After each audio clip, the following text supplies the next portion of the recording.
नमस्कार सांग मैंने आपण मानु समस्त मो स्टोरी चैनल स्वागत। चलतु कहानी शुणा मितलो कथारे गोटे केचीर भाग 27 पूर्व भाग जदि शुणी ना जल्दी जल्दी शुणी नियंतु। कहानी शुणी सारी सब्सक्राइब करियो केबे भूलिबेनी सांग माने।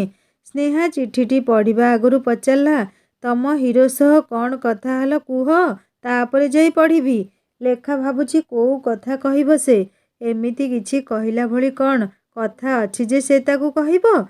से कहला मोर से दिन व्रत थिला तो दुर्गा पूजा मंडप रे देखाला ता सह प्रथमे एते दिन परे ताकू देखी मो भितरे खुशीर विद्युत जमित खेली गला। से भी खूब खुशी हेला परी लागुथिला हेले से दिन बड़मा सांगरे थिले किछि कथा हेई परिलिनी।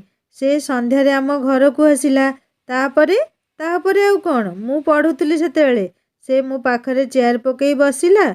बड़मा ता पाई फल मिठा कोल्ड ड्रिंक्स आनी देले आउ मोर से दिन व्रत उपवास थिला बोली अधा फल मते से खुआई देला। अरे वाह की रोमांटिक सीन। पूछ ना कौन हब।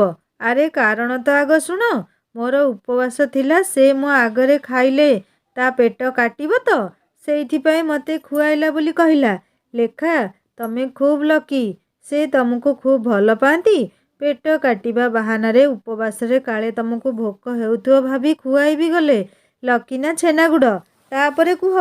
हॉस्टेल और कॉलेज कथा कहली भूत कथा भी कहली मते खूब चिड़ेला कहला भूत धरिबा प्लान रे तू सबुठु आगरे थिबु ना। मु बाड़ेई देली बाहरे ताकू। लेखा टिके लाज लाज होई हसी देला। ए माँ की लाजुआ हस से एठी नाही म कुह आगो कौन हैला आउ कौन कहबी। मैथ प्रश्न आसुनथला बोली केते चिड़ेला नंदू को भी कहला मु पाठ पढ़ुनी बोली। सतरे लेखा मुंड हलेई हाँ कहला। से मते केते उपदेश देई जीवाकू बाहरिला।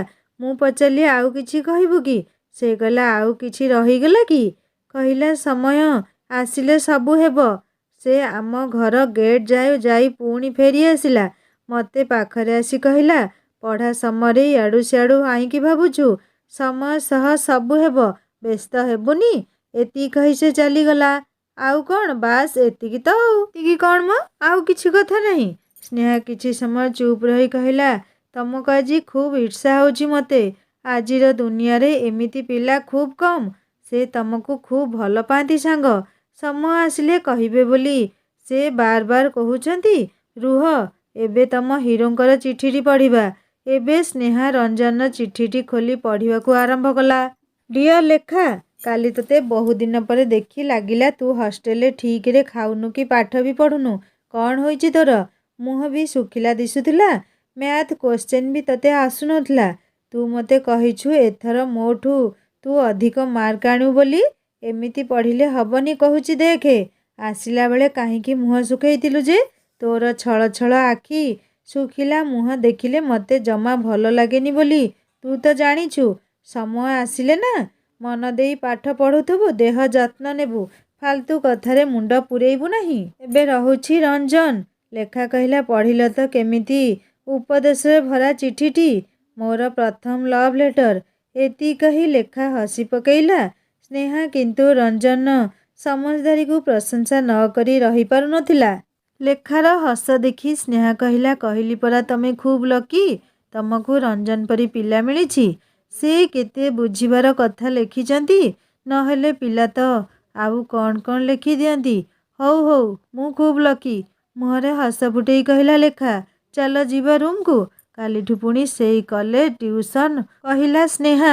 लेखा कॉलेज छुट्टी परे प्रथम दिन केते खुशी गप थट्टा मजा पिला माने करिबारे व्यस्त। लेखा क्लास री लैब गला मैडम को पाखरे पढ़िया पाई। लेखार आखि घूरी आसिला लैब्र काच कांथर आरपटरू पवन को खोजुछि। से बिचारा छुट्टी रे भी हॉस्टेल थिले हेले लेखा पवन को देखिबा को पाइलानी। बाकी पिला तो थिले हेले से कुआडे गले कौन काम थिबो लेखा निजको निजे बुझेइला। 2 दिन होई गला लेखा पवन को कॉलेज की लैब रे देखिया को पाइलानी। से कौन दिल्ली तांको कल्याणी आंटी का घर को पळेइले हेले जीवेनी बोली मना करुथिले परा। लेखा टिके व्यस्त होला। से तांकु तो आजी जाए निज आड़ू हाँ कही पारिनी कारण से नजरे लेखा केबे तांकु देखिनी କିନ୍ତୁ ଏମିତି କିଛି ସମ୍ପର୍କ ଅଛି ଯାହାର ନାମ ନାହିଁ, କିନ୍ତୁ ସେ ସମ୍ପର୍କରେ ସମ୍ମାନ ଭଲ ପାଇବା ଭରି ରହିଥାଏ, ମାନବିକତାର ସମ୍ପର୍କ। ସେମିତି କିଛି ନିଜ ଆଡ଼ୁ ନ ଥାଇ ବି ଲେଖା ଆଉ ପବନ ଭିତରେ ଗୋଟିଏ ଅଜଣା ସମ୍ପର୍କର ଡୋର ବି ବାନ୍ଧି ହୋଇଯାଇଛି। ଲେଖା ତୃତୀୟ ଦିନ ବି ପବନକୁ କଲେଜରେ ଖୋଜି କୋଉଠି ପାଇଲାନି। ସେ ଭାବିଲା ଆଜି ଜୁଲୋଜି ଲ୍ୟାବରେ ନିଶ୍ଚୟ ଦେବେଶକୁ ପବନ ବିଷୟରେ ପଚାରିବ। କ'ଣ ପାଇଁ ସେ ଆସୁନାହାନ୍ତି କଲେଜ? କ୍ଲାସ୍ ପରେ ଲେଖା ଜୁଲୋଜି ଲ୍ୟାବରେ ତାର ପ୍ରାକ୍ଟିକାଲ ପାର୍ଟନର ଆଉ ପବନର ରୁମ୍ମେଟ୍ ଦେବେଶକୁ ଲେଖା ପଚାରିଲା, ତମ ରୁମ୍ମେଟ୍ ପବନ ବାବୁଙ୍କର କ'ଣ ହେଲା? ସେ କ'ଣ ଏଠି ନାହାନ୍ତି? କଲେଜ ଆସୁନାହାନ୍ତି ଯେ? ଲେଖା ପ୍ରଶ୍ନରେ ଦେବେଶ ଟିକେ ଦୁଃଖୀ ହୋଇ କହିଲା, ଆରେ ତାଙ୍କୁ 3 ଦିନ ହେଲାଣି ଖୁବ୍ ଜ୍ୱର। ଖିଆପିଆ ବି କରୁନାହାନ୍ତି, ଔଷଧ ବି ବୋଧେ ଖାଉନାହାନ୍ତି। ଟେବୁଲ ଉପରେ ସେମିତି ଥୁଆ ହୋଇଛି। ଲେଖା ଦେବେଶଠୁ ଏମିତି କଥା ଶୁଣି ଖୁବ୍ ଦୁଃଖୀ ହେଲା। ଏଇଥିପାଇଁ ସେ ନିଜକୁ ନିଜେ ଦାୟୀ କରୁଛି। କ'ଣ ପାଇଁ ଭଗବାନ ତାକୁ ପବନ ଜୀବନରେ ଗୋଟିଏ ମିଛ ଆଶାର ଆଲୋକ କରି ଦେଖେଇଲେ? ସେ ଏମିତି ଆଲୋକ ଯିଏକି ପବନ ଜୀବନରୁ ଦୁଃଖ ଅନ୍ଧାର କେବେ ବି ଦୂର କରିପାରିବନି। ସେ ନିଜକୁ ଖୁବ୍ ଛୋଟ ବି ମଣୁଛି। ପବନକୁ ସେ ଆଜି ପର୍ଯ୍ୟନ୍ତ କିଛି ଉତ୍ତର ଦେଉନି। ସେ ତ ଛୋଟ ପିଲା ନୁହନ୍ତି, ନିଶ୍ଚୟ ତା ବିଷୟରେ ଆଉ କ'ଣ ଭାବୁଥିବେ। ସେ ସେଦିନ ମଧ୍ୟ ପଚାରିଥିଲେ, ମୁଁ କ'ଣ ତୁମର ପସନ୍ଦ ନୁହଁ? ହେଲେ ସେ କେମିତି କହିବ ଏଠି ପସନ୍ଦ ନା ପସନ୍ଦର କଥା କିଛି ନାହିଁ। ଯୋଉ ମନଟି ସେ ତାଠାରୁ ଆଶା କରୁଛନ୍ତି, ସେ ମନ ତ କେବେଠୁ ଆଉ ଜଣକ ପାଖରେ ବନ୍ଧା ପଡ଼ିସାରିଛି। ହେଲେ ସେ ଏ କଥା ବି କହି ତାଙ୍କୁ ଆଉ ଦୁଃଖ ଦେବାକୁ ଚାହୁଁନି। ଆଜି ସେ ନିଜକୁ ଏମିତି କଷ୍ଟ କାହିଁକି ଦେଉଛନ୍ତି? ଏତେ ଦୁଃଖ ସହିବା ପରେ ଯିଏ ଜୀବନକୁ ସରଳ ସୁନ୍ଦର କରି ଏତେ ବାଟ ଆସିଛି, ହଠାତ୍ କାହିଁକି ଏମିତି? ନା ନା, କିଛି ଗୋଟିଏ କରିବାକୁ ପଡ଼ିବ। ଲେଖା ସବୁ ଦୋଷ ନିଜ ଉପରେ ଲଦି ଦେଉଛି ଆଜି। ସେ ଦେବେଶକୁ କହିଲା, ମୁଁ ତୁମ ହଷ୍ଟେଲ ଆସିବି। ହଁ ନିଶ୍ଚୟ। ତମେ ଟିକେ ଗାଳି ଦେବ ନା ସେ ନିଶ୍ଚୟ ଔଷଧ ଖାଇବେ। ଲେଖା ଭାବୁଛି ଆଜି ଶୀଘ୍ର ପ୍ରାକ୍ଟିକାଲ କ୍ଲାସ୍ ସାରି ସ୍ନେହାକୁ ବଟାନି ଲ୍ୟାବରୁ ନେଇ ପବନ ରୁମ୍କୁ ନିଶ୍ଚୟ ଯିବ। ଲେଖା ଶୀଘ୍ର ପ୍ରାକ୍ଟିକାଲ ସାରି ସ୍ନେହାର ଲ୍ୟାବ୍ ଆଗରେ ତାକୁ ଇସାରାରେ ଶୀଘ୍ର କାମ ସାରି ଆସିବାକୁ କହିଲା। ସ୍ନେହା କ'ଣ ହେଲା ବୋଲି ଟିକେ ଚିନ୍ତାରେ ପଡ଼ି ନିଜର ପ୍ରାକ୍ଟିକାଲ କାମ ସାରି ବାହାରକୁ ଆସିଲା। କ'ଣ ହେଲା ସାଙ୍ଗ? ଏମିତି ବ୍ୟସ୍ତ ଜଣାପଡ଼ୁଛ, କ'ଣ ହେଇଛି? ସାଙ୍ଗ, ଏବେ ପବନ ବାବୁଙ୍କ ରୁମ୍କୁ ଟିକେ ଯିବାକୁ ପଡ଼ିବ। କ'ଣ ହେଇଛି ତାଙ୍କର? ତାଙ୍କ ଦେହ ଖୁବ୍ ଖରାପ, ଆଉ ସେ ଔଷଧ ବି କୁଆଡ଼େ ଖାଉନାହାନ୍ତି। ମୋତେ ଲାଗୁଛି ଏସବୁ ପାଇଁ ମୁଁ ହିଁ ଦାୟୀ। ମୋତେ ଆଜି ନିଜକୁ ଖୁବ୍ ଦୋଷୀ ଦୋଷୀ ଲାଗୁଛି ସ୍ନେହା। ନା ନା, ଏଥିରେ ତମର କ'ଣ ଦୋଷ? ତଥାପି ଯିବ କହୁଛ ତ ଚାଲ, ମୋର କିଛି ଅସୁବିଧା ନାହିଁ। ଦୁହେଁ କଲେଜ ପଛରେ ଥିବା ବଏଜ୍ ହଷ୍ଟେଲ ଆଡ଼େ ଯିବାକୁ ଲାଗିଲେ। ହଷ୍ଟେଲ ଗେଟ୍ ପାରି ହୋଇ ଦୁହେଁ ଲମ୍ବା ବାରଣ୍ଡାରେ ଚାଲିଛନ୍ତି। ରୁମ୍ ପରେ ରୁମ୍ ପାରି ହୋଇ ତଳ ଫ୍ଲୋରରେ ରୁମ୍। କିନ୍ତୁ ଶେଷରେ ପୁଅ ପିଲାମାନେ ଏ ଦୁହିଁଙ୍କୁ ଯେମିତି ଚିଡ଼ିଆଖାନାର ଜନ୍ତୁ ପରି ଅନେଇବାରେ ଲାଗିଲେ। 2 ଜଣ ଯାକ ପବନର ରୁମ୍ ପାଖରେ ଠିଆ ହୋଇ କବାଟରେ ଠକ୍ ଠକ୍ କଲେ। ଭିତରୁ ପବନ ବୋଧେ ଭାବିଲା ତା ରୁମ୍ମେଟ୍ ଦେବେଶ, ଆଜା ୟାର, ଖୁଲା ହେ। କବାଟ ଭିତରୁ ଖୋଲା ଥିଲା। 2 ଜଣ ଯାକ ରୁମ୍ ଭିତରେ ପଶିଲେ। ପ୍ରଥମ ଥର ଏମିତି ପୁଅ ହଷ୍ଟେଲରେ ଆଉ ଜଣେ ପୁଅ ପିଲା ରୁମ୍କୁ ସେମାନେ ଆସିଥିଲେ। 2 ଜଣଙ୍କୁ ଟିକେ ମାଡ଼ି ମାଡ଼ି ପଡ଼ୁଥିଲା ପରିବେଶ। ପବନ ଶୋଇଛି ବେଡ୍ରେ କାନ୍ଥ ଆଡ଼କୁ ମୁହଁ କରି। ଏ 2 ଜଣଙ୍କୁ ନ ଦେଖି ଦେବେଶ ବୋଲି ଭାବି କହିଲା, ଦରବାଜା ତ ଖୋଲା ଥା। ପବନର କଥା ନ ଶୁଣୁଣୁ ଲେଖା କହିଲା, ଭଲ ତ ଆଉ। ଆପଣ କଲେଜ ନ ଯାଇ କେତେ ଆରାମ କରୁଛନ୍ତି ଯେ? ଲେଖା କଥା ଶୁଣି ପବନ ହଠାତ୍ ବିଶ୍ୱାସ କରିପାରିଲାନି। ସେ ଝଟ୍ସେ ମୁହଁ ବୁଲେଇ ଲେଖାକୁ ଯେମିତି ଦେଖିଛି। ମୁହଁରେ ଖୁସିର ବିଜୁଳିର ଚମକ ଖେଳିଗଲା। ଲେଖା ତୁମ୍? ହଁ, ଆସିବାକୁ ପଡ଼ିଲା। ବଡ଼ ହୋଇ ଛୋଟ ପିଲାଙ୍କ ପରି କାମ କଲେ ଆଉ କ'ଣ କରାଯିବ ଯେ? କ୍ୟା କିୟା मैंने? କଲେଜ କାହିଁକି ଆସୁନାହାନ୍ତି ଆପଣ? ତବିୟତ ଠିକ୍ ନେହିଁ ହେ ନା? ଔଷଧ କାହିଁକି ଖାଇନାହାନ୍ତି? ଲେଖା ଟେବୁଲରେ ପଡ଼ିଥିବା ଔଷଧ ଉଠେଇ କହିଲା। ପବନ ଏଥର ଚୁପ୍ ରହିଲା। ଧରା ପଡ଼ିସାରିଲାଣି ଯେତେବେଳେ ଆଉ କ'ଣ କହିବ ବା ସେ? ଲେଖା ପୁଣି କହିଲା, ଏବେ ଆପଣ ସାଙ୍ଗେ ସାଙ୍ଗେ ଖାଇବା ଖାଇସାରି ଔଷଧ ଖାଇବେ। ଆଉ କାଲି ସୁଦ୍ଧା ଯେମିତି ଠିକ୍ ହୋଇ କଲେଜ ଆସିବେ। ଶୋଇଛନ୍ତି କ'ଣ? ଉଠନ୍ତୁ ଏବେ। ବହୁତ ଆରାମ କଲେଣି 3 ଦିନ ହେଲାଣି। ଲେଖାର ଟାଣ କଥା ପବନକୁ ସଙ୍ଗେ ସଙ୍ଗେ ତା ମାମାଙ୍କ ପାଖକୁ ନେଇଗଲା। ସେ ଉଠି ବସିଲା। ରୁମ୍କୁ ଦେବେଶ ମଧ୍ୟ ଆସିଗଲାଣି। ସେ ଆହୁରି ପବନ ନାମରେ କହିବାକୁ ପଛେଇଲାନି। ଲେଖା ଏଥର କହିଲା, ଆମେ ଏଥର ଆସିବୁ। ପ୍ଲିଜ୍ ଆପଣ ଔଷଧ ଖାଇଦେବେ ଆଉ କାଲି କଲେଜ ଯେମିତି ହେଲେ ଆସିବେ। ହଁ ଦେବେଶ, ସେ ଔଷଧ ନ ଖାଇଲେ ମୋତେ ଆପଣ ଜଣାଇବ। ସିଓର ଲେଖା, କହିଲା ଦେବେଶ। ଲେଖା ଆଉ ସ୍ନେହା ପବନ ରୁମ୍ରୁ ଆସିବାକୁ ବାହାରିଲେ। ପବନ ଦେବେଶକୁ କହିଲା, ଦେବେଶ, दोनों को पीछे की रास्ते से हॉस्टेल छोड़ आओ। ତମେ ବ୍ୟସ୍ତ ହୁଅନି, ମୁଁ ଛାଡ଼ିଦେବି। ସେମାନେ ପଛ ରାସ୍ତାରେ ହଷ୍ଟେଲରୁ ବାହାରିଛନ୍ତି। ସାମ୍ନାରେ ଠିଆ ହୋଇଥିଲେ। ଦେବେଶ ସେମାନଙ୍କୁ ବାହାର ପର୍ଯ୍ୟନ୍ତ ଛାଡ଼ିବା ପାଇଁ ଆସିଛି। ଗେଟ୍ରୁ ବାହାରି ଦେଖନ୍ତି ଅଳ୍ପ ଦୂରରେ ସଂଘମିତ୍ରା ଅପା। ସେ ତ ପ୍ରଥମରୁ ଲେଖାକୁ ପବନ ସହ ସନ୍ଦେହ ଆଖିରେ ଦେଖନ୍ତି। ଥରେ ରୁମ୍କୁ ଡାକି ପଚାରି ବି ସାରିଛନ୍ତି ଲେଖାକୁ। ଲେଖା କହିଲା, ସ୍ନେହା ଦେଖ ଆଗରେ କିଏ। ଦେଖିଛି ମ, ଏଥର ତମକୁ କିଛି କହିଲେ ମୁହେଁ ମୁହେଁ ଜବାବ ଦେଇଦେବ, ଡରିବାର କିଛି ନାହିଁ। ସେମାନେ ଦୁଇଜଣ ସଂଘମିତ୍ରା ଅପାର ପାଖ ଦେଇ ଆସିଲେ, କିନ୍ତୁ ସେ କିଛି ଏମାନଙ୍କୁ କହିଲେନି। ଲେଖା ଯିବା ପରେ ପବନ ବେଡ୍ରୁ ଉଠି ବସିଛି। ମନ ଭିତରେ ବହୁଥିବା ଆଶା ନଦୀଟି ଧୀରେ ଧୀରେ ଉଛୁଳିବାରେ ଲାଗିଲା। ଲିଭି ଲିଭି ଯାଉଥିବା ଆଶାର ଦୀପକଟି ପୁଣି ତେଜ ହୋଇ ଜଳିବାକୁ ଲାଗିଲାଣି। ପେଟରୁ ମରିଯାଇଥିବା ଭୋକ ପୁଣି ତାକୁ ଧୀରେ ଧୀରେ ଅଥୟ କଲାଣି। ସେ ଉଠି ଆସି ଟେବୁଲ ଉପରେ ଢଙ୍କା ହୋଇଥିବା ତାର ମିଲ୍ଟି ଖାଇଲା। କାହିଁକି ନା କାଲି ତାକୁ ଯେମିତି ହେଲେ ଭଲ ହୋଇ କଲେଜ ଯିବାକୁ ପଡ଼ିବ। ମେଡ଼ିସିନ ଖାଇ ପୁଣି ଶୋଇବାରେ ଲାଗିଲା। ମନେ ମନେ ଲେଖା କଥା ଭାବୁଛି। ସତରେ ତା ନିଜ ପସନ୍ଦ ଖୁବ୍ ଭଲ। ଲେଖା ଖୁବ୍ ଭଲ ଝିଅଟିଏ। ତାର ହୃଦୟ ମନ ବି ଖୁବ୍ ସୁନ୍ଦର। ପବନ ଏବେ ନିଜକୁ ଜଲ୍ଦି ସୁସ୍ଥ କରିବାକୁ ଚାହୁଁଛି। କାରଣ କଲେଜରେ ଲେଖା ସହ ଟିକେ ଦେଖା ହେବ। ଲେଖା ଆଉ ସ୍ନେହା ନିଜ ହଷ୍ଟେଲ କେତେବେଳୁ ପହଞ୍ଚିଗଲେଣି। ଲେଖା ସିନା ପବନ ହଷ୍ଟେଲ ଯାଇ ତାକୁ ଔଷଧ ଖାଇ ଜଲ୍ଦି ଠିକ୍ ହେବାକୁ କହି ଆସିଲା, ଏବେ ନିଜେ ନିଜକୁ ପୁଣି ଦୋଷୀ ମଣୁଛି। ଲେଖା ସ୍ନେହାକୁ ପଚାରିଲା, ମୁଁ କ'ଣ କିଛି ଭୁଲ କଲି? କାହାକୁ କଷ୍ଟରେ ଦେଖିପାରିବା ଭଳି ମନ ମୋ ପାଖରେ ନାହିଁ। କ'ଣ କରିବି, ସେଇଥିପାଇଁ ତାଙ୍କ ହଷ୍ଟେଲକୁ ଗଲି। ନା, ଏଥିରେ ତମର ଭୁଲ କ'ଣ?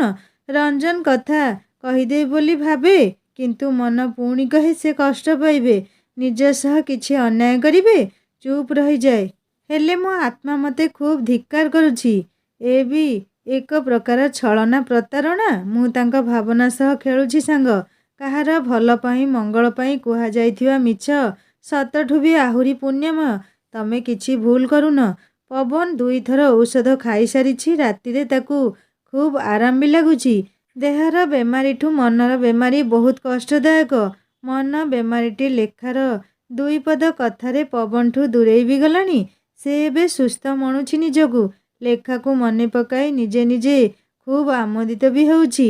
ସେ ଆଉ ଲେଖାକୁ କେବେ ପଚାରିବନି ତା ପ୍ରଶ୍ନର ଉତ୍ତର। ଲେଖା ଯେବେ ନିଜ ତରଫରୁ କହିବ, ସେ ଅପେକ୍ଷା ଖାଲି କରିବ ସେଇ ଦିନ ପାଇଁ।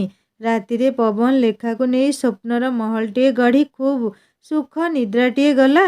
କେତେବେଳେ ସେ ନିଜେ ମଧ୍ୟ ଜାଣିପାରିଲାନି। ଲେଖା ଆଜି କଲେଜରେ ପହଞ୍ଚି ପବନ ଆସିଛି କି ନାହିଁ ଜାଣିବା ପାଇଁ ଫିଜିକ୍ସ ଲ୍ୟାବ୍ ଆଡ଼େ ଗଲା। ମ୍ୟାଡମ୍ ଲେଖାକୁ ଅସମୟରେ ଦେଖି କହିଲେ, ଏବେ ଏଠି ତମେ? ମ୍ୟାଡମ୍, ମୁଁ କହିବାକୁ ଆସିଥିଲି ଆଜି ମୁଁ ଟ୍ୟୁସନ୍ ଟିକେ ଲେଟ୍ରେ ଆସିବି। ଲ୍ୟାବ୍ରେ ଆଜି 2ଟି ଏକ୍ସପେରିମେଣ୍ଟ ଅଛି ତ। କଥାଟା ଖାଲି ବାହାନା। ସେ କାଚର କାନ୍ଥରୁ ସେପଟକୁ ଅନେଇଲା।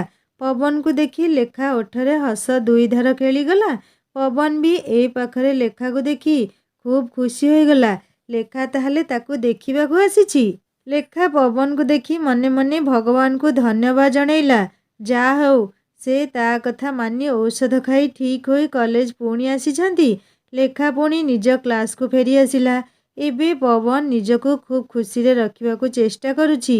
ନିଜ ମେଡିକାଲ ପ୍ରବେଶିକା ପରୀକ୍ଷା ପାଇଁ ନିଜକୁ 100% ଢାଳି ଦେଇଛି। ଆଉ ଲେଖା ନିଜର କଲେଜ ଟ୍ୟୁସନ୍ ଭିତରେ ସମୟ ବି ଚାଲିଛି ତା ବାଟରେ। ୟା ଭିତରେ 3 ମାସ ବିତିଗଲାଣି। ଲେଖା କଲେଜରେ ବାର୍ଷିକ ଉତ୍ସବ ପାଇଁ ଜୋରସୋର ତୟାରୀ ଚାଲିଛି। ଲେଖାଙ୍କ ଲେଡି ହଷ୍ଟେଲ ତରଫରୁ କିଛି ତ କାହାକୁ କରିବାକୁ ପଡ଼ିବ। ବଡ଼ ଅପାମାନେ ମିଟିଂ ଡକେଇ କ'ଣ ପ୍ରୋଗ୍ରାମ ହେବ ସବୁ ଠିକ୍ କରିଦେଲେ। ହେଲେ ସେମାନେ ଲେଖାର ଡାନ୍ସ କରିବା କଥାଟି ରାଗିଂ ଦିନରୁ ମନେ ରଖିଛନ୍ତି।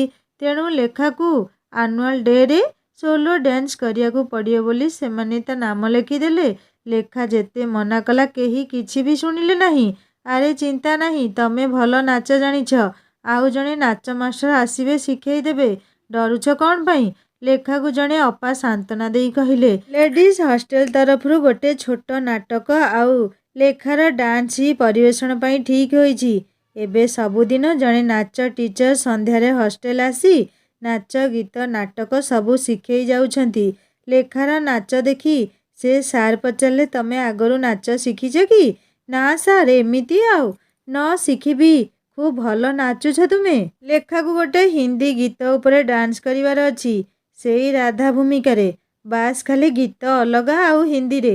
ସେ ନାଚ ବି ଖୁବ୍ ଶୀଘ୍ର ଶିଖି ସାରିଲାଣି। ଆଉ 2 ଦିନ ପରେ ଆନୁଆଲ୍ ଡେ, ତାକୁ ପୁଣି ଷ୍ଟେଜ୍ ଉପରେ ସମସ୍ତଙ୍କ ଆଗରେ ଡାନ୍ସ କରିବାକୁ ପଡ଼ିବ ରାଧା ଭୂମିକାରେ। ରାଧା? ଲେଖା ପୁଣି ଫେରିଗଲା ସେଇ 5ମ ଶ୍ରେଣୀର କୃଷ୍ଣଲୀଳାକୁ। ରଞ୍ଜନ କୃଷ୍ଣ ଆଉ ସେ ରାଧା। ସେଇ ଗୀତ, ବାଟ ଛାଡ଼ ନନ୍ଦ କୁମର ଆଉ ତାର ଶାଢ଼ୀ ଷ୍ଟେଜ୍ ଖୋଲିଯିବା ସବୁ ଆଜି ତା ଆଖି ଆଗରେ ଜଳ ଦିଶିଗଲା। ତା ସହିତ ରଞ୍ଜନ ଆଜି ତା ମନ କୁଞ୍ଜରେ ଯେମିତି ବଇଁଶୀ ବଜେଇ ମୁରୁକି ମୁରୁକି ହସୁଛି। ଦୁର୍ଗାପୂଜା ଛୁଟିରୁ ପ୍ରାୟ 3 ମାସ ବିତିଗଲାଣି। ସେ ରଞ୍ଜନକୁ ଆଉ ଦେଖିନି। କୃଷ୍ଣଲୀଳା ବାହାନାରେ ସେ ତାର ଅଭାବକୁ ଅନୁଭବ କରୁଛି। ସେ ସେଇ ଛାତର ଫୁଲଗଛ ମୂଳେ ବସି କାହିଁକି କେଜାଣି ରଞ୍ଜନକୁ ଖାଲି ମନେ ପକଉଛି। ଆଉ 2 ଦିନ ପରେ କଲେଜ ଆନୁଆଲ୍ ଡେ। ଲେଖା ସୋଲୋ ଡାନ୍ସରେ ଭାଗ ନେଇଛି। ସେ ଷ୍ଟେଜ୍ ଉପରେ ସମସ୍ତଙ୍କ ଆଗରେ କେମିତି ନାଚିବ ଭାବି ଟିକେ ଡରି ବି ଯାଇଛି। ଆଉ ସେଇ ସବୁ ଡର ଭିତରେ ରଞ୍ଜନ ଆଜି ତାର ମନେ ପଡ଼ିଯାଉଛି। ଆଖିରୁ କାହିଁକି ଅଜାଣତରେ ରଞ୍ଜନ ପାଇଁ ଲୁହ ଧାର ଧାର ବୋହିବା ଲାଗିଛି। ହଠାତ୍ ଲେଖା ଆଖି ଉଠେଇ ଦେଖିଲା ଆଗରେ ସ୍ନେହା ଠିଆ ହୋଇଛି। ସେ ତାକୁ ଖୋଜି ଖୋଜି ଆସି ଛାତରେ ପହଞ୍ଚିଛି। ମୁଁ ଜାଣିଥିଲି ତମେ ଏଇଠି ହିଁ ମିଳିବ, କହିଲା ସ୍ନେହା। ଲେଖା କିଛି ଉତ୍ତର ନ ଦେଇ ତଳକୁ ମୁହଁ ପୋତି ବସି ରହିଲା। ସ୍ନେହା ଦେଖିଲା ଲେଖା ଆଖିରେ ଲୁହ। ସେ ଖୁବ୍ ବ୍ୟସ୍ତ ହୋଇପଡ଼ିଲା। ଲେଖାକୁ ଏମିତି ଏତେ ଦୁଃଖୀ ସେ କେବେ ଦେଖିନି ଆଗରୁ। କ'ଣ ହେଲା ଲେଖା?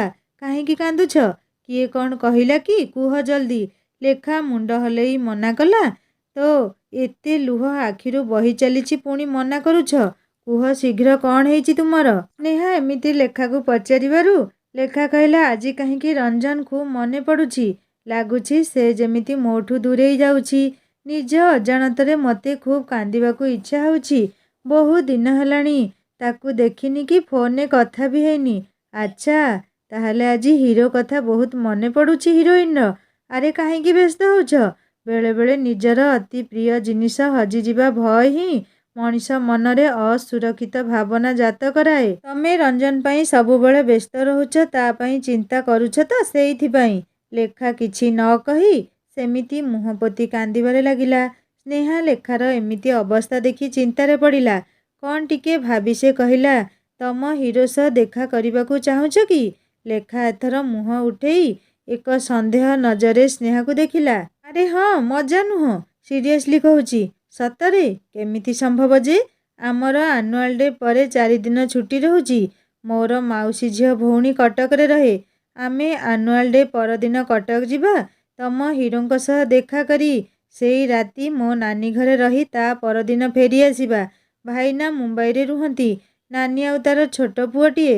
ଆମର କିଛି ଅସୁବିଧା ବି ହେବନି। କୁହ, କ'ଣ ଯିବ ମୋ ସହ? ସତରେ ଏମିତି ହେଇପାରିବ? ହେଲେ ସେତିକି ବେଳେ ଆମ ଘରୁ ଫୋନ୍ ଆସିଲା ଆଉ ମୁଁ ନଥିବି। ସେଇଥିପାଇଁ ତୁମ ମାଉସୀଙ୍କୁ କହିକି ଯିବା କି ତମେ ଆମ ଘରକୁ ଯାଉଛ ବୋଲି। ତା ଛଡ଼ା ଗୋଟେ ରାତି, ତା ପରଦିନ ତ ଫେରି ଆସିବୁ। ସ୍ନେହାର ପ୍ରସ୍ତାବ ଲେଖାର ବିଧୁରିତ ପ୍ରାଣରେ ଖୁସିର ଚେନାଏ ହସ ଖେଳେଇଗଲା। ସେ ନିଜକୁ ସଙ୍ଗେ ସଙ୍ଗେ କଟକରେ ପହଞ୍ଚି ଯାଇଥିବାର ଆବିଷ୍କାର କଲା। ଆଜି ନୁହଁ, ଆନୁଆଲ୍ ଡେ ପରେ ଯିବା, ଏବେ ଫେରିଆସ। ଲେଖାକୁ ଏମିତି ଅବସ୍ଥା ଦେଖି ହସି ହସି କହିଲା ସ୍ନେହା, ସତରେ ତମେ ଖୁବ୍ ଭଲ। ତମ ପାଖରେ ସବୁ କଥାର ସମାଧାନ ଅଛି। କଟକ ଗଲେ ରଞ୍ଜନ ସହ ତମକୁ ଦେଖା କରେଇ କହିବି, ଦେଖ ମୋ ସାଙ୍ଗ। ବାସ୍ ବାସ୍ ସାଙ୍ଗ, ଆଉ ବେଶୀ ପ୍ରଶଂସା କରନି। ବେଙ୍ଗ ପରି ଫୁଲିଯିବି ଯେ। ଲେଖା ମୁହଁରେ ଖୁସିର ଝଲକ ଫୁଟି ଉଠିଲାଣି। ସେ ସେଇ ମୁହୂର୍ତ୍ତରୁ ଦିନ ସମୟ ଗଣିବା ଆରମ୍ଭ କରିଦେଲା। ସ୍ନେହା, ଏବେ ଦେଖିବ ମୁଁ ଷ୍ଟେଜରେ କେମିତି ଡାନ୍ସ କରୁଛି। ସମସ୍ତେ କହିବେ ଖାଲି ୱାଓ କ୍ୟା ଡାନ୍ସ ହେ। ହଁ, ମୁଁ ବି ସେଇଆ ଚାହୁଁଛି। ଖୁବ୍ ଭଲ ନାଚି ଆମ ଫାର୍ଷ୍ଟ ଇୟର ପିଲାଙ୍କ ନାମ ରଖିବ ଯେମିତି। 2 ଦିନ ପରେ ଆଜି କଲେଜରେ ଆନୁଆଲ୍ ଡେ। ଯିଏ ଯାହାର କଷ୍ଟ୍ୟୁମ୍ ପିନ୍ଧି ନିଜକୁ ଖାଲି ଆଇନାରେ ଦେଖିବାରେ ବ୍ୟସ୍ତ। ଲେଖା ସାଜିଛି ରାଧା। ଘନ ନୀଳ ଆଉ ନାଲି ରଙ୍ଗର ସମ୍ବଲପୁରୀ ପାଟ ଶାଢ଼ୀରେ ଲେଖା ବିଲକୁଲ ସେଇ ଯୁଗର ରାଧା ଯେମିତି ଲାଗୁଛି। ସମସ୍ତେ ନିଜକୁ ଦେଖିବା ଛାଡ଼ି ଲେଖାକୁ ଲୁଚେଇ ଲୁଚେଇ ଦେଖୁଥାନ୍ତି। ବନଜା ମ୍ୟାଡ଼ାମ ବି ଆଉ ରହିପାରିଲେନି। କହି ପକେଇଲେ, ଆରେ ଶ୍ରୀଲେଖା, ତୁମେ ତ ସତ ସତ ରାଧାରାଣୀ ପରି ଦିଶୁଛ। ଲେଖା ଲାଜରେ ମୁହଁ ପୋତିଲା। ଭାବୁଥିଲା ଏମିତି ପଦେ ରଞ୍ଜନ କେବେ କହିବ ତାକୁ। କାର୍ଯ୍ୟକ୍ରମ ଆରମ୍ଭ ହେଲା। ପ୍ରଥମେ ଗଣେଶ ବନ୍ଦନା, ତାପରେ ଧୀରେ ଧୀରେ ଗୋଟିଏ ପରେ ଗୋଟିଏ ପ୍ରୋଗ୍ରାମ ଚାଲିଲା। ଆଉ ଆସିଲା ଲେଖାର ଡାନ୍ସର ସମୟ। ଲେଖାର ପ୍ରଥମ ଷ୍ଟେପରେ ସେ କାଖରେ ରଙ୍ଗି ବେରଙ୍ଗୀ କଳସୀଟିଏ ଧରି ଦର୍ଶକଙ୍କୁ ପଛ କରି ଠିଆ ହୋଇଥିବାର ଗୀତ ବାଜିଲା। ନା ଯାଉଁ ଯାଉଁ ମେ ଯମୁନା କେ ତୀର ସଖୀ। ଲେଖା ଗୀତ ସହିତ ଦର୍ଶକଙ୍କ ଆଡ଼କୁ ଯେମିତି ମୁହଁ ବୁଲେଇଛି। ପୂରା ଅଡିଟୋରିୟମ କୋଳାହଳରେ ଭରିଗଲା। କରତାଳି ସହ ହୁଇସିଲ ଶବ୍ଦ ଗୁଞ୍ଜିବାକୁ ଲାଗିଲା। ମୃଦୁ ଗୁଞ୍ଜରଣ ହେଲା। କିଏ ଏ ସୁନ୍ଦରୀ? ଆମରି କଲେଜ ଫାଷ୍ଟ ଇୟର ସାଇନ୍ସର ପରା। ଆଗରୁ ତ କେବେ ଆଖିରେ ପଡ଼ିନି ଏତେ ସୁନ୍ଦରୀ ପୁଣି ଆମ କଲେଜରେ। ତା ଭିତରେ ଲେଖା ଖୁବ୍ ସୁନ୍ଦର ନାଚ ପରିବେଷଣ କରି ଚାଲିଥାଏ। ଲେଖାକୁ ଅଡିଟୋରିୟମରେ କ'ଣ ହେଉଛି କିଛି ଜଣାପଡ଼ୁନି। ତାକୁ ଅନୁଭବ ହେଉଥାଏ କି ରଞ୍ଜନ ତା ପାଖରେ କୃଷ୍ଣ ହୋଇ ଛିଡ଼ା ହୋଇଛି, ଆଉ ସେ ତାରି ପାଇଁ ଆଜି ରାଧା ହୋଇ ନୃତ୍ୟ କରୁଛି। ତେଣୁ ତାକୁ କିଏ ବା କ'ଣ କହୁଛି ସେଥିରେ ତାର ଯାଏ ଆସେ କେତେ। ଆଉ ଦର୍ଶକ ହୋଇ ପବନ ବି ଖୁବ୍ ଏନ୍ଜୟ କରୁଛି ଲେଖାର ନୃତ୍ୟ। କିନ୍ତୁ ଲେଖା ପାଇଁ ପିଲାଙ୍କର କମେଣ୍ଟ ତାକୁ ଜମା ବି ଭଲ ଲାଗୁନଥିଲା। ଲେଖାର ନୃତ୍ୟ କେତେବେଳେ ସରିଗଲା ଜଣା ପଡ଼ିଲାନି। ପୁଣି ଥରେ ଅଡିଟୋରିୟମରେ ଗୁଞ୍ଜିଲା, ୱାନ୍ସ ମୋର ୱାନ୍ସ ମୋର। ଲେଖା ମୁଣ୍ଡରୁ ବୋଝ ଗଲା। ମନ ତ ତାର କଟକ କେମିତି ପହଞ୍ଚିବ ସେଇ ଚିନ୍ତାରେ ମଗ୍ନ। ନାଚ ଦେଖି କିଏ କ'ଣ ଭଲ ମନ୍ଦ କହୁଛି ସେଥିରେ ତାର ଯାଏ ଆସେ କେତେ। ବୋଝ ଗଲା ବାସ୍। ଏବେ କେମିତି ସକାଳ ହେବ ସେ ଆଉ ସ୍ନେହା କଟକ ବାହାରି ଯିବେ। ରାତି 9ଟାରେ ପ୍ରୋଗ୍ରାମ ସରିଲା। ହଷ୍ଟେଲରେ ସମସ୍ତଙ୍କ ମୁହଁରେ ଖାଲି ଲେଖାର ପ୍ରଶଂସା। ସେ ଖୁବ୍ ଖୁସି ଆଜି। ଏକେ ତ ପ୍ରୋଗ୍ରାମ ଖୁବ୍ ଭଲ ହୋଇଛି, ଆଉ ସବୁଠୁ ଖୁସି ଦେଉଥିଲା ସେ କଟକ ଯାଇ ରଞ୍ଜନକୁ ସରପ୍ରାଇଜ ଦେବ। ଲେଖା ଭାବୁଛି ରଞ୍ଜନ ତାକୁ ଦେଖି ପ୍ରଥମେ କ'ଣ କହିବ, ଏଇ ଚଣ୍ଡୀ ତୁ କେମିତି ଆସିଲୁ? ଆଉ କାହା ସହ ଆସିଲୁ? ଲେଖା ଖୁସିରେ ଆଉ ଭାବି ପାରିଲାନି ଆଗକୁ। କଟକ ଯିବା ପୂର୍ବରୁ ସେ ମାଉସୀଙ୍କୁ ବି କହିଦେଇଛି ସ୍ନେହା ଘରକୁ ଯାଉଛି ବୋଲି। ସ୍ନେହା ତା ଘରେ ତା ମାଉସୀ ଝିଅ ଭଉଣୀ ପାଖକୁ କଟକ ଯାଉଛି ବୋଲି ଜଣେଇ ଦେଇଛି। ତେଣୁ ଆଉ କୌଣସି ଅସୁବିଧା ନାହିଁ କଟକ ଯିବାରେ। ରାତିରେ ଲେଖାକୁ ନିଦ ନାହିଁ। କେମିତି ରାତି ପାହିବ? କଡ଼ ଲେଉଟେଇ ଲେଉଟେଇ ରାତି ପାହିବାକୁ ଯାଉଛି। ରାତି ପାହିବାକୁ ଅଳ୍ପ ବାକି ଅଛି। ଦୁଇଜଣ ଯାକ ଗାଧେଇ ପୂରା ରେଡି। ବସ୍ ଷ୍ଟପରେ କଟକ ବସରେ ଦୁଇଜଣ ଯାକ ବସିପଡ଼ି ଶାନ୍ତିରେ ଟିକେ ନିଶ୍ୱାସ ମାରିଲେ। ବସ୍ ଚାଲିଲା। ତା ଭିତରେ ଲେଖାର ମନ ଯେ କେତେବାର କଟକ ଯାଇ ଫେରି ଆସିଲାଣି ଜଣା ନାହିଁ। ମନ ଭିତରେ ଅପୂର୍ବ ଆନନ୍ଦ। କେତେ ମାସ ପରେ ସେ ତା ପ୍ରିୟ ସାଥୀକୁ ଦେଖା କରିବ। ଭାବନାର ଲହରୀ ଖେଳି ଚାଲିଛି ମନ ସିନ୍ଧୁରେ ତାର। ବସ୍ର ଗତି ତାକୁ ଯେମିତି ଲାଗୁଛି ଖୁବ୍ ମନ୍ଥର। ବସ୍ ଚାଲିଛି ତା ଗତିରେ, କିନ୍ତୁ ଲେଖା ପାଇଁ ସେ ଖୁବ୍ ଧୀର ମନ୍ଥର। ବସ୍ ଚାଲିଲା ଆଗକୁ ଆଗକୁ ଗତି ବଢ଼େଇ। ରାସ୍ତା ଯେତେ ଯେତେ ସରି ଆସୁଥାଏ ଲେଖା ମନ ଭିତରେ ସେତିକି ଖୁସି ବଢ଼ି ବଢ଼ି ଚାଲିଥାଏ। ବସ୍ ସେଇ ତରଭୁଜ କ୍ଷେତ ପାଖରେ ଅଚାନକ ଅଟକିଗଲା। ସେଇ କ୍ଷେତ ଯୋଉଠୁ ରଞ୍ଜନ ତା ପାଇଁ ତରଭୁଜ ଆଣିବାକୁ ଯାଇ ପୋଲରେ ମୁଣ୍ଡ ବାଜି ଖଣ୍ଡିଆ ହୋଇଯାଇଥିଲା। ଷ୍ଟପେଜ ନ ଥାଇ ବସ୍ କାହିଁକି ଅଟକିଲା ବୋଲି ଲେଖା ବାହାରକୁ ଅନେଇଲା। ବୋଧେ ଡ୍ରାଇଭରକୁ ପାସ୍ ଯିବାର ଥିଲା। ଯାହା ହଉ ସେଇ ତରଭୁଜ କ୍ଷେତ ଦେଖି ଲେଖା ଢୁଳାଉଥିବା ସ୍ନେହାକୁ ହଲେଇକି ଉଠେଇ କହିଲା, ଦେଖ ସେଇଠିକୁ, ସେଇ କ୍ଷେତକୁ ମ। ଲେଖା କଥାର ସ୍ନେହା ଢୁଳାଉ ଢୁଳାଉ ଜବାବ ଦେଇ କହିଲା, ସାଙ୍ଗ ନିଦ ଲାଗୁଛି। କ'ଣ ଅଛି ସେଠି? ସେଇ ତରଭୁଜ କ୍ଷେତ ମ, କହିଥିଲି ନା। ରଞ୍ଜନ ମୁଣ୍ଡ ବାଡ଼େଇ ଯାଇଥିଲା ସେଇ ପୋଲକୁ ଦେଖ। ସ୍ନେହାର ସବୁ ମନେ ପଡ଼ିଗଲା। ସେ ଝରକା ଦେଇ ବାହାରକୁ ଅନେଇଲା। ବାଃ ସାଙ୍ଗ, ଜାଗା ବି ମନେ ରଖିଛ, ଆଉ ଏତେ ଇଲେକ୍ଟ୍ରିକ୍ ପୋଲରୁ। ସେଇଟା ବି ମନେ ଅଛି ତୁମର? ତମକୁ ମାନିବାକୁ ପଡ଼ିବ ଆଉ। ୟା ଭିତରେ ଡ୍ରାଇଭର ବସ୍ ପୁଣି ଷ୍ଟାର୍ଟ କରି ଯାତ୍ରାକୁ ଆଗକୁ ବଢ଼େଇଲା। ବସ୍ ଦିନ 2ଟା ପାଖାପାଖି ବାଦାମବାଡ଼ି ବସ୍ ଷ୍ଟାଣ୍ଡରେ ପହଞ୍ଚିଗଲା। ସେଇଠି ଲାଷ୍ଟ ଷ୍ଟପେଜ ହୋଇଥିବାରୁ ଲୋକେ ଧୀରେ ଧୀରେ ବସ୍ରୁ ଓହ୍ଲାଉଛନ୍ତି। ଲେଖା ଆଉ ସ୍ନେହାରୁ ଓହ୍ଲେଇ ପଡ଼ି କ'ଣ ଆଗ କରିବେ ଚିନ୍ତା କରୁଛନ୍ତି। ସ୍ନେହା କହିଲା, ଚାଲ ଆଗ ନାନୀ ଘରେ ଖାଇଦେଇ ରଞ୍ଜନ ହଷ୍ଟେଲ ଆସିବା। ଲେଖା କହିଲା, ନା ନା, ଏବେ କାହିଁକି ନାନୀଙ୍କୁ ହଇରାଣ କରିବା। ଏଇଠି କୋଉଠି ରେଷ୍ଟୁରାଣ୍ଟରେ ଭାତ ଖାଇଦେଇ ହଷ୍ଟେଲରେ ରଞ୍ଜନକୁ ଦେଖା କରି ନାନୀଙ୍କ ଘରକୁ ଯିବା, ଆଉ ରାତିରେ ତ ତାଙ୍କ ଘରେ ରହିବା ଆଉ ଖାଇବା ବି। ଠିକ୍ ଅଛି ତାହେଲେ, ଆସ କ'ଣ ଟିକେ ଖାଇନେବା। ଦୁଇଜଣ ବାଦାମବାଡ଼ି ବସ୍ଷ୍ଟାଣ୍ଡରେ ଗୋଟିଏ ରେଷ୍ଟୁରାଣ୍ଟରେ ଲଞ୍ଚ ଖାଇସାରି ରଞ୍ଜନର ହଷ୍ଟେଲ ଆଡ଼େ ବାହାରିଲେ। ଲେଖା ଖୁବ୍ ଆଗ୍ରହରେ ପଚାରିଲା, ତମେ ରେଭେନ୍ସା କଲେଜକୁ ରାସ୍ତା ଦେଖିଛ? ଆରେ ଚାଲ, ଡରୁଛ କାହିଁକି? ମୁଁ କଟକ ବହୁତ ଥର ଆସିଛି, ଜାଣିଛି କିଛି ଡର ନାହିଁ। ଦୁଇଜଣ ଯାକ ରିକ୍ସାଟିଏ ଧରି ରଞ୍ଜନର ହଷ୍ଟେଲ ଆଡ଼େ ମୁହାଁଇଲେ। ଲେଖା ନିଜର ମନର ଖୁସି ଆଉ ରୋକିପାରୁନି।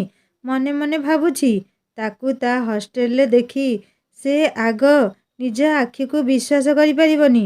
ତା ପାଇଁ ସେ ଗୋଟେ ବଡ଼ ସରପ୍ରାଇଜ୍ ହେବ ଆଜି। ରାସ୍ତାଯାକ କେତେ ସ୍ୱପ୍ନର ବୁଢ଼ିଆଣୀ ଜାଲ ବୁଣି ବୁଣି ଚାଲିଛି। କେତେବେଳେ ନିଜେ ସେଥିରେ ଛନ୍ଦି ଯାଉଛି ତ କେତେବେଳେ ରଞ୍ଜନକୁ ଛନ୍ଦେଇ ଖୁସି ହେଉଛି। ହଷ୍ଟେଲ ଆଗରେ ରିକ୍ସା ଠିଆ ହେଲା। ଏବେ ଲେଖାର ହୃଦୟର ସ୍ପନ୍ଦନ କାହିଁକି କେଜାଣି ବଢ଼ିବାକୁ ଲାଗିଲା। ଦୁଇଜଣ ଯାକ ରିକ୍ସାରୁ ଓହ୍ଲେଇ ହଷ୍ଟେଲ ଗେଟ୍ ପାରି ହୋଇ ଭିତରେ ପଶିଲେ। ଲେଖାର ଆଖି ହଷ୍ଟେଲ ଚାରିପଟେ ଘୂରି ଆସୁଛି। ବହୁତ ବଡ଼ ହଷ୍ଟେଲ, ହେଲେ ହଷ୍ଟେଲ ଶୂନ୍ୟ ଶୂନ୍ୟ କାହିଁକି ଲାଗୁଛି କେଜାଣି? ଏତେ ବଡ଼ ହଷ୍ଟେଲରେ ପିଲା ଦେଖା ଯାଉନାହାନ୍ତି। ଖାଲି ଖାଲି ଲାଗୁଛି ନା? ହଁ, ଜଣା ନାହିଁ କ'ଣ ହେଇଛି। ଚାଲ ଭିତରେ ୱାର୍ଡେନକୁ ପଚାରିବା। ନୂଆ ଜାଗା, ପୁଅ ପିଲା ହଷ୍ଟେଲ, ଦୁଇଜଣଙ୍କୁ ଟିକେ ଅଡ଼ୁଆ ଅଡ଼ୁଆ ଲାଗୁଥିଲା। ତଥାପି ସାହସ ସଞ୍ଚୟ କରି ଭିତରେ ୱାର୍ଡନ ପାଖକୁ ଆସିଲେ ଦୁହେଁ। ଦୁଇଜଣ ଝିଅ ପିଲାଙ୍କୁ ବଏଜ୍ ହଷ୍ଟେଲରେ ଦେଖି ୱାର୍ଡନ ବି ଟିକେ ଆଶ୍ଚର୍ଯ୍ୟ ହେଲା। ସେ ପଚାରିଲା, କାହାକୁ ଖୋଜୁଛ? Ranjan Kumar Panigrahi, first year science. ତାଙ୍କୁ ଟିକେ ଡାକିଦେବେ କି? କହିଲା ଲେଖା। ତମ ନାମ କ'ଣ? କୋଉଠୁ ଆସିଛ? ଶ୍ରୀଲେଖା ମହାପାତ୍ର, ବାରିପଦାରୁ ଆସିଛି। ଏତକ କହିସାରି ଲେଖା ୱାର୍ଡେନକୁ ଅନେଇଲା। ସେ କହିଲେ, ଆଜି ଏବେ କେହି ଏଠାରେ ହଷ୍ଟେଲରେ ନାହାନ୍ତି। କଲେଜରେ ଆନୁଆଲ ଡେ ଫଙ୍କସନ୍ ପାଇଁ ପିଲା ସବୁ ସେଇଠି ହେବେ। ଲେଖାର ହସ ହସ ମୁହଁଟି ଶୁଖିଗଲା। ଆନୁଆଲ ଡେରେ ଏତେ ବଡ଼ କଲେଜରେ ତାକୁ ପାଇବା କ'ଣ ସମ୍ଭବ? ଏତେ ଦୂର ଆସି ବିନା ଦେଖା କରି କ'ଣ ସେ ଫେରିଯିବ? ଲେଖାର ଚିନ୍ତାପୂର୍ଣ୍ଣ ମୁହଁଟି ଦେଖି ସ୍ନେହା କହିଲା, ଏଥିରେ ଏମିତି ଦୁଃଖ କରିବାର କ'ଣ ଅଛି ଯେ? ଚାଲ ଆମେ ସେଇଠି କଲେଜ ଯାଇ ଖୋଜିବା। ତମେ ବ୍ୟସ୍ତ ହୁଅନି, ସେ ନିଶ୍ଚୟ ମିଳିଯିବ ମ। ଲେଖା ଆଉ ସ୍ନେହା ତୁରନ୍ତ ହଷ୍ଟେଲରୁ କଲେଜ ଆସିଲେ। ଆମେ ବାହାର ପିଲା, ଆମକୁ ତାଙ୍କ ପ୍ରୋଗ୍ରାମରେ ଆଲାଉ କରିବେ ତ? ମନ ମାରି କହିଲା ଲେଖା। ଆରେ ଚାଲ ଦେଖିବ କେମିତି ଗେଟ୍ରେ ସେମାନେ ଛାଡ଼ିଦେବେ ଆମକୁ। ଦୁଇଜଣ ଯାକ ଗେଟ୍ ପାଖରେ ପହଞ୍ଚିଲେ। ପିଲା ଭିଡ଼ରେ କିଏ କାହାକୁ ଦେଖୁଛି ମ? ନିଜ ଆଇଡି ଦେଖେଇ ପିଲା ଭିତରକୁ ଯାଉଥିଲେ। ସ୍ନେହା କହିଲା, ଆମେ ଆମ କଲେଜ ଆଇଡି ଦେଖେଇ ଭିତରକୁ ପଶିବା। ଯଦି ନ ଛାଡ଼ିବେ ଗେଷ୍ଟ ବୋଲି କହିଦେବା ଆଉ। ଦୁଇଜଣ ଯାକ ନିଜ ଆଇଡି ଦେଖେଇବାରୁ ଗେଟ୍ରେ ଥିବା ଲୋକଟି ଭିତରକୁ ଛାଡ଼ିଦେଲା। ସେ କୋଉ କଲେଜ ପିଲା କିଛି ଠିକ୍ରେ ଦେଖୁନଥିଲା। ଭିତରେ ଖୁବ୍ ବଡ଼ ଅଡିଟୋରିୟମରେ ଆନୁଆଲ ଡେ ପ୍ରୋଗ୍ରାମ ଚାଲିଛି। ପିଲା, ଅଭିଭାବକ, ନିମନ୍ତ୍ରିତ ଅତିଥି ସବୁ ଯିଏ ଯାହାର ସ୍ଥାନରେ ବସି ସାରିଲେଣି। ଲେଖା ଆଉ ସ୍ନେହା ବି ଅଡିଟୋରିୟମରେ ଦୁଇଟି ଚେୟାର ଅଧିକାର କରି ବସି ପଡ଼ିଲେ। ପ୍ରୋଗ୍ରାମ ନ ସରିବା ଯାଏଁ ରଞ୍ଜନ ସହ ଦେଖା କରିବା ସମ୍ଭବ ନୁହଁ। ସାଙ୍ଗମାନେ, ଲେଖା ଓ ସ୍ନେହା ଏତେ କଷ୍ଟ କରି ରଞ୍ଜନକୁ ଦେଖା କରିବାକୁ ଆସିଛନ୍ତି। ଲେଖା ରଞ୍ଜନ ସହିତ ଦେଖା କରିପାରିବ ତ? ଆଉ କିଛି ଘଟିବ କି ତା ସହିତ? ତାହା ଜାଣିବା ନେକ୍ସଟ ପାର୍ଟରେ। କାହାଣୀ କେମିତି ଲାଗିଲା ମୋତେ କମେଣ୍ଟ କରି ଜଣାଇବେ। ଆଉ ଯଦି ଭଲ ଲାଗିଥାଏ ସବସ୍କ୍ରାଇବ୍ କରି ବେଲ୍ ଆଇକନ୍ ଦବାଇ ଦେବେ। ରହୁଛି, ନମସ୍କାର, ଜୟ ଜଗନ୍ନାଥ।